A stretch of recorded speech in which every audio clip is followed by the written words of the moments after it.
गोंदिया और भंडारा जिले को तालाबों का जिला माना जाता है, जहां बड़ी संख्या में तालाब है और इन तालाबों के माध्यम से सिंचाई की व्यवस्था की जाती है। मामा तालाब को जिले के एक महत्वपूर्ण जल स्रोत के रूप में जाना जाता है। हालांकि पिछले कई वर्षों से इन तालाबों की गहरीकरण नहीं की गई थी। इसी को ध्यान में रखते हुए विधान परिषद के सदस्य प्रणय फूके ने इस मुद्दे को विधान परिषद में उठाया और मुख्यमंत्री राजस्व मंत्री के साथ इस पर चर्चा की। मुख्यमंत्री ने गोंदिया और भंडारा जिलों में मामा तालाब के गहरीकरण पर ध्यान देने को मंजूरी दे दी है और 2000 से अधिक तालाबों के गहरीकरण की योजना बनाई है। इसके अलावा एक बांध का भी गहरीकरण किया जाएगा, जिससे जल स्रोत बढ़ेंगे। विधायक प्रणय फूके ने गोंदिया जिले में कार्यशाला आयोजित कर किसानों और नागरिकों को यह आश्वासन दिया कि गोंदिया जिले में पहले चरण में 400 तालाब और एक बांध के गहरीकरण की योजना होगी। इस योजना में तालाब का गाद बिना किसी शुल्क के शेतकरी और स्थानीय नागरिकों को दिया जाएगा, जिससे घरों के निर्माण और खेती के कामों में मदद मिलेगी। निश्चितच गोंदिया भंडारामध्ये मागील 100 वर्षापासून इथे तलाव आहे।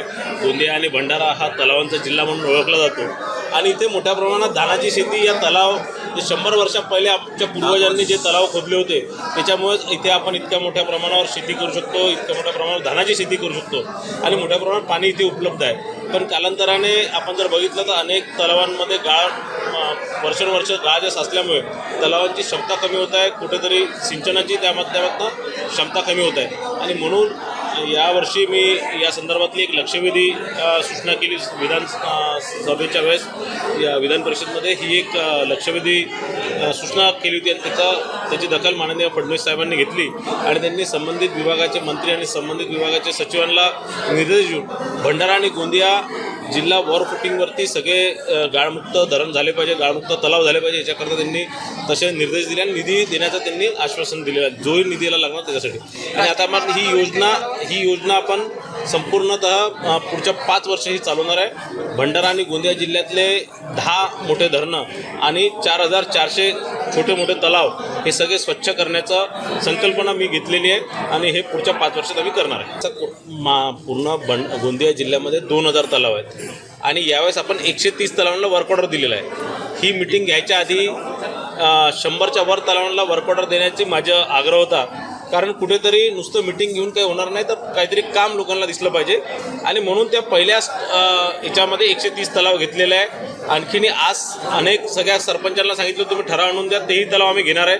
आज ज्या सरपंचांनी त्यांच्या गावचे ठराव आणून दिले आहे तेही तलाव त्यात घेणार आहे आणि उरलेले तलावही पुढच्या 5 वर्षात 100% तलाव, म्हणजे एखादा तलाव सुटला असणार किंवा दुसरा तलाव सुटला असणार तर आता कोणतीही चिंता करायची गरज नाही, सगळे 100% तलाव पुढच्या 5 वर्षात आम्ही साफ करणार आहे। बघा असं आहे की आता 3 एप्रिल 2025ला माझ्या मागणीवर माननीय बावनकुळे साहेबांनी एक GR काढला।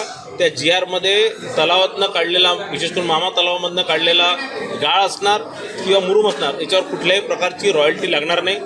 याच्यातला गाळ शेतकऱ्यांना बिना कोणत्याही पैसे घेता ते देता येणार। उलट त्यांना ट्रान्सपोर्टेशनसाठी 35 रुपये क्युबिक मीटरचं अनुदानही राज्य शासनाने देणार आहे।